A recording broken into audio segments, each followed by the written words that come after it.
दोस्तों, अभी तक हमने सिर्फ यही सुना था कि लड़कियों के साथ, बेटियों के साथ बूढ़ों ने, युवक ने रेप कर दिया है और बेटियों के साथ अत्याचार हो रहा है। लेकिन आज की जो सच्ची घटना है वह बेहद हैरान करने वाली है, क्योंकि महज एक 8 साल के बच्चे के साथ एक 40 साल की महिला जो शादीशुदा थी, वह महिला हर रोज उस बच्चे के साथ अपनी हवस को पूरा करती थी। उस बच्चे के साथ वो रेप करती थी। लेकिन एक दिन जब उस बच्चे की हालत खराब हुई तो फिर वो डॉक्टर के पास पहुंचा।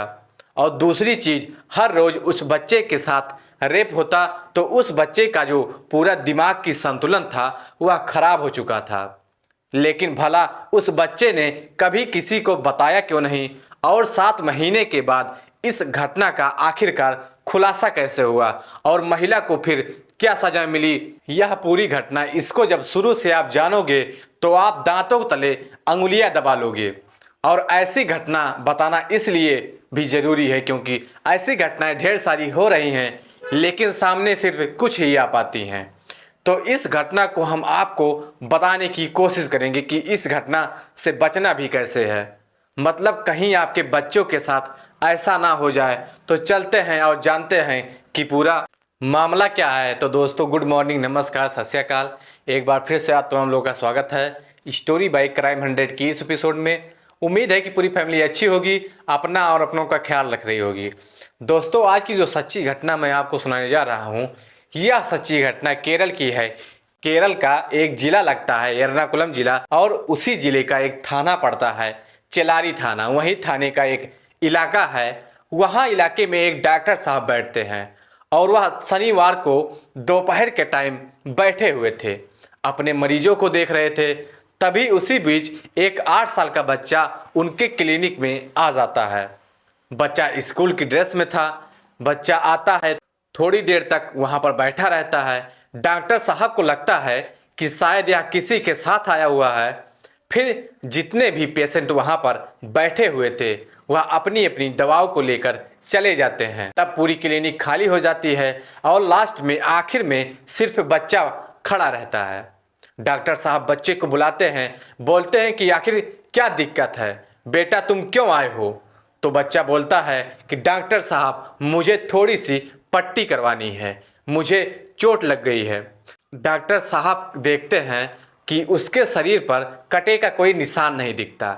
डॉक्टर साहब बोलते हैं, जरा दिखाओ कहाँ पर चोट लगी है। और वह बच्चा जैसे ही अपने पैंट को डरते डरते खोलता है और जो उसके गुप्तांग के पास कुछ चोटों के निशान थे, जैसे किसी ने नाखून में उसको मार दिया हो। काफ़ी ज़्यादा घाव हो रहे थे।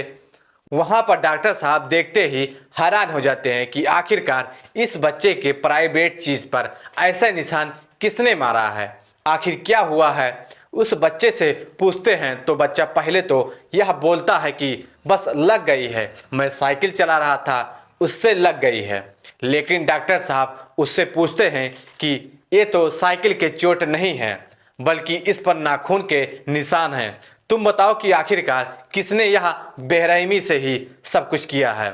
तुम्हारे किसी दोस्त ने किया है या फिर किसी ने और किया है? क्या तुमने इस बारे में अपनी फैमिली को बताया या नहीं बताया? जब ये सारे सवाल डॉक्टर साहब बच्चे से बड़े प्यार से, बड़े दुलार से पूछते हैं तो डॉक्टर साहब से बच्चा बोलता है कि डॉक्टर साहब, किसी को बताना नहीं। आप देखिए, जो मैडम है जो मेरे घर के पास रहती हैं, जिनके यहाँ पर मैं ट्यूशन पढ़ने के लिए जाता हूँ, वो मैडम मेरे साथ यही सब करती हैं, बहुत टाइम से कर रही हैं। बच्चे का दिमागी संतुलन थोड़ा खराब भी लग रहा था। और जब बच्चा यह बोलता है तो डॉक्टर साहब के पैरों तले जमीन खिसक जाती है, क्योंकि डॉक्टर साहब उन मैडम को जानते थे। मैडम की उम्र लगभग 40 साल के आसपास थी। वह शादीशुदा थी, उनके भी कुछ बच्चे हैं और वह अपने पति के साथ रहती हैं। लेकिन जब डॉक्टर साहब यह बात सुनते हैं तो डॉक्टर साहब फौरन बिना देरी किए जो चाइल्ड हेल्पलाइन नंबर होता है उस पर कॉल करते हैं, पुलिस को कॉल करते हैं। अब बच्चा महज 8 साल का था। चाइल्ड हेल्पलाइन वाले बच्चे को ले जाते हैं, बच्चे का चेकअप किया जाता है, पूरे तरीके से जांच पड़ताल की जाती है, कहीं बच्चा झूठ तो नहीं बोल रहा है। जब पता किया जाता है तो पता चलता है कि बच्चे के साथ जबरदस्ती संबंध बनाने की कोशिश की गई है। बच्चे से फिर दोबारा से पूछताछ की जाती है कि आखिर यह सब कुछ कब से चल रहा है, क्या मामला था। तो वह बच्चा बताता है कि काफ़ी महीनों से जो आंटी है वह मेरे साथ यही करती हैं, और जब उन्होंने पहली बार किया उसके बाद में मैं परेशान हो गया, तब मैं गया नहीं, लेकिन उन्होंने मुझसे कहा कि अगर मैं चाहूँगी तो मैं तुमको पुलिस के पास कंप्लेन कर दूंगी और तुमको पुलिस से पकड़वा दूंगी।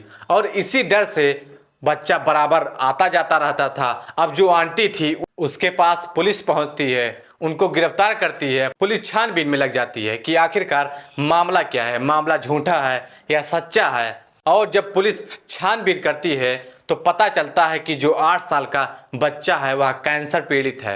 वह वहाँ पर पढ़ने के लिए जाया करता था और पढ़ने के बाद वापस आता था। और जब से लगभग 9 महीने पहले से ही जो महिला है जिसकी उम्र लगभग 40 साल के आसपास है, वह इस बच्चे के साथ संबंध बनाती थी, उस बच्चे के साथ रेप करती थी और उसको टार्चर भी करती थी। और इसी टार्चर की वजह से यह बच्चा पूरी तरह से मेंटली डिस्टर्ब हो गया है। परिवार वाले बताते हैं कि 10 महीने पहले यह बिल्कुल ठीक ठाक था। और दूसरी चीज़ यह भी है कि यह लड़का कैंसर पीड़ित भी है। हम लोगों को लग रहा था कि शायद इसकी बीमारी की वजह से इसका दिमाग पूरी तरीके से खराब हो गया है, क्योंकि 10 महीने पहले यह बिल्कुल ठीक ठाक था, लेकिन वक्त जैसे बढ़ता जा रहा था उसकी बढ़ते वक्त के साथ साथ यह बिल्कुल चुपचाप रहने लगा था, गुमसुम रहने लगा था, किसी से ना बोलता ना बातचीत करता। हमें नहीं पता था कि इसके साथ ऐसी घटना हो रही है। वही चाइल्ड हेल्पलाइन के जो अधिकारी थे वह पूरी छानबीन करते हैं, पुष्टि करते हैं। उनको लगता है कि शायद कहीं कोई कमी न रह जाए, जो महिला है वह बेकसूर ना हो, लेकिन जांच पड़ताल के बाद यह पता चलता है कि महिला कसूरवार निकली और महिला यही कर रही थी। महिला के ऊपर पॉक्सो एक्ट के तहत मुकदमा दर्ज किया जाता है, उसको जेल भेज दिया जाता है। लेकिन इस जब घटना का खुलासा होता है तो हर कोई हैरान हो जाता है। और सबसे बड़ी बात थी कि वह शादीशुदा थी, उसका पति भी था, लेकिन फिर भी एक 8 साल के बच्चे के साथ वह गलत काम करती थी। तो फिलहाल में ऐसी घटनाएं बहुत ज़्यादा हो रही हैं। ज़रूरी नहीं है कि सिर्फ लड़कियों के साथ गलत काम हो रहा है, जो लड़के हैं उनके साथ भी या तो लड़के या फिर महिलाएं भी गलत काम कर देती हैं। इनमें कोई बड़ी बात नहीं है, लेकिन इसमें सबसे ज़्यादा आपको ध्यान देने वाला बात यह है कि आपके बच्चे, आपके परिवार में जो भी हैं, उस इंसान को अगर वह बदला बदला सा दिख रहा है तो उससे प्यार मोहब्बत से पूछे कि आखिरकार उसे क्या दिक्कत है, परेशानी क्या है। उसको इग्नोर ना किया जाए, क्योंकि हो सकता है वह इंसान बड़ी प्रॉब्लम में, बड़ी दिक्कत में हो। इसलिए हर किसी से पूछताछ करें बड़े प्यार के साथ। और ज़रूरी नहीं है कि आप जब उससे पूछताछ करेंगे तो वह नहीं बताएगा, हर कोई बता देता है। तब तक अपने बच्चों का ख्याल रखें, क्योंकि वक्त बहुत बुरा चल रहा है। इतना बुरा वक्त चल रहा है कि जिसकी आप कल्पना नहीं कर सकते। जो हमारी ज़िंदगी थी, हम लोग बड़े हो गए हैं, लेकिन अब जो हमारे बच्चों की ज़िंदगी आ रही है उसमें किसके साथ क्या होगा कुछ भी नहीं पता चलता। तो खासकर अपने बच्चों को फ़ोन देते टाइम फ़ोन को चेक करें, आपका बच्चा क्या कर रहा है, क्या सर्च कर रहा है, फ़ोन में क्या देख रहा है, आपको देखना चाहिए। अब उस महिला को क्या सज़ा मिलनी चाहिए, और जो बच्चा है उसके साथ उसने 10 महीने तक टार्चर किया तो उसकी भी सज़ा उसको मिलनी चाहिए। जो लड़कों को सज़ा मिलता है वैसे ही उस महिला को सज़ा मिलनी चाहिए। तो दोस्तों, कहानी कैसी लगी कमेंट सेक्शन में ज़रूर बताएं। अगर चैनल पर नए हैं तो चैनल को सब्सक्राइब करें, शेयर करें और ज़्यादा से ज़्यादा लाइक करें, ताकि हमें भी मोटिवेशन मिलता रहे। तब तक के लिए जय हिंद, जय भारत।